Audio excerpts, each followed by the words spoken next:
Hey, Dirt Farmer Jay here from dirtfarmerjay.com. It's been a great gardening season. You had a plot of corn, whether it was a small plot or a larger one, but now you have all these corn stalks. What do you do with it? Make silage, that's right, even for small scale operations. Stay tuned and I'll show you how.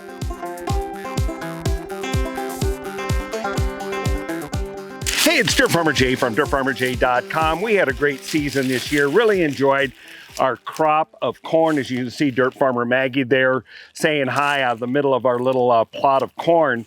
But the season's over. We've given out all the corn that we wanted to, fed a lot of it to our chickens, and now we have all of these corn stalks. What do you do? Make Halloween or fall festival decorations out of them? Well, we did that for some friends and family and that sort of thing. Then what do? Compost it, burn it, throw it away? Of course not. What you can do is what for multiple generations of small operation farms, family farms, and large agribusiness does to this day.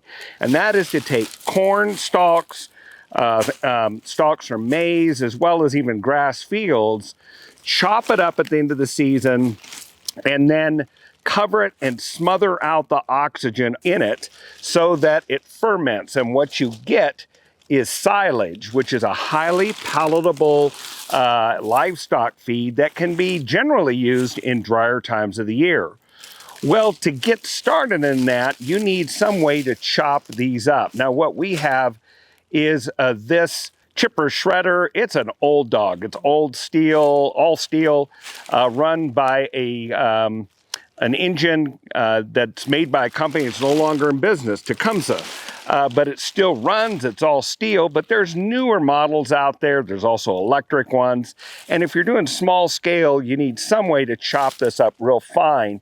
The finer the chop, the better things are going to break down, the sweeter it becomes. And when it ferments correctly, what you're going to get is something akin, the smell is something that people have said is like bread and butter pickles. It's very pleasant to the smell. This is one of those products, if you got it wrong and it started to mold or spoil, you'll smell it. But if it was done right, it'll be a nice aroma, and the animals like it as well.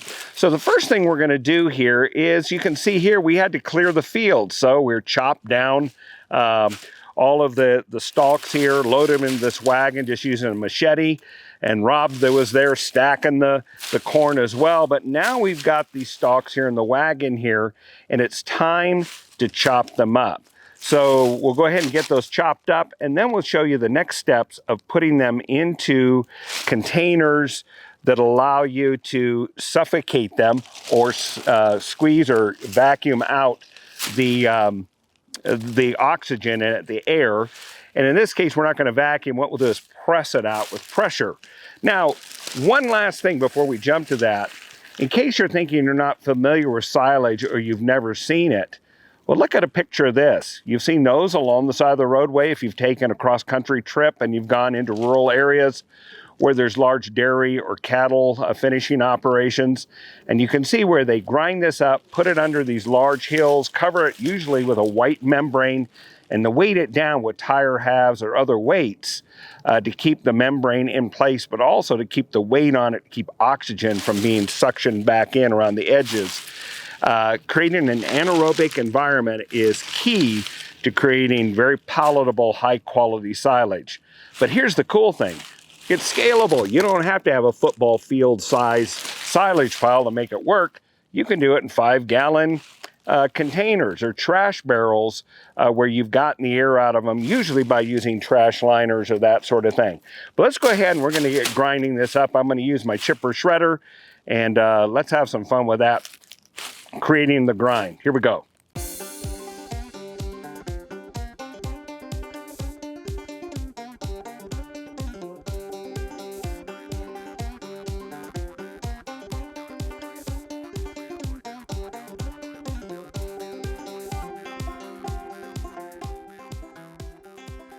So here we see the complete emptied area, the plot behind, the machine that ground it up, and the result. Okay, we brought in the cart of the ground up corn stalks, and as you can see, there aren't big flakes. We kind of took some time to get out some of the big leaves and solid chunks that did not get ground up well. And I took opportunity because this has been sitting out. We brought this in at night. Here we are in the daytime. And I could feel the warmth already building in the pile. So I stuck a thermometer in it overnight just to see what we're registering. And that is registering, right at 110. It's hard to get it to focus, but there we go, about 110 degrees inside. So it's already firing up and starting to ferment. So now what we're going to do is start transferring this over to these 5-gallon buckets. And I will line each bucket with a 13-gallon trash liner, put in a layer, compress it, and I'm actually going to use another Homer bucket that's filled with water to provide weight. And to press that down, then add another layer of, like, let's say 6 inches at a time until the whole top is full. And then we'll see what we can do to press more air out of it. But let's go ahead and start filling that up. Here we go. All right, so the first thing I'm going to do is actually put on like these food processing gloves, utility gloves. And the reason is this is kind of sticky. Now, too bad this video isn't scratch and sniff, because you would smell this kind of hoppish, sweet fermenting smell, something like that.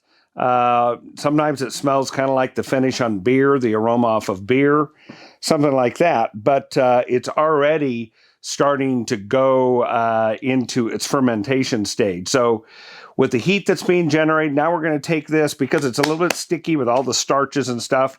So I'm going to go ahead and start loading a couple buckets, and then we'll press them down. Let's go for it.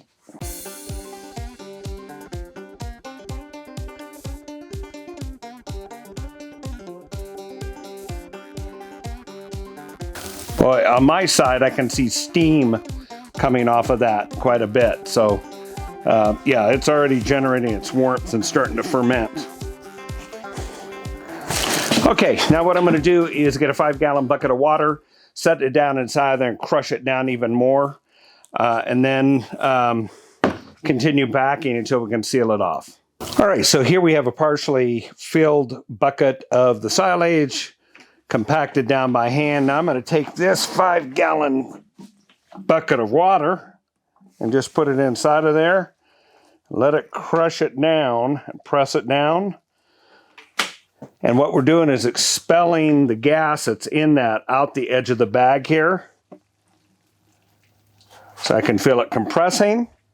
And we'll step and repeat until we have the bags full, and then we'll tie them off. Okay, now we have a 5-gallon bucket of water really pressing on that second lift of material.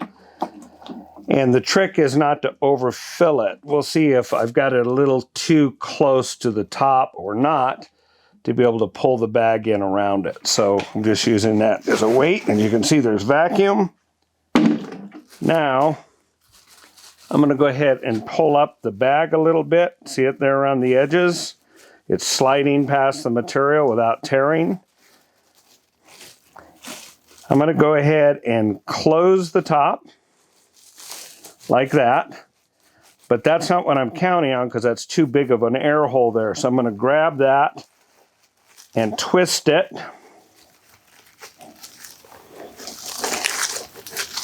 And as I do, I'm going to go ahead and expel more. As you can see, a little bit comes out the twist. I can hear it. You can't.